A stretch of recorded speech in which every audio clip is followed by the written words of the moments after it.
শাস্ত্রে কি বললেন মায়েরা?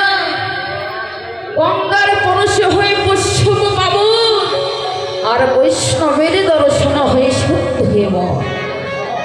অষ্টম কবি বললেন এই কৃষ্ণ বলে সবাই কিন্তু কাঁদিতে পারে না।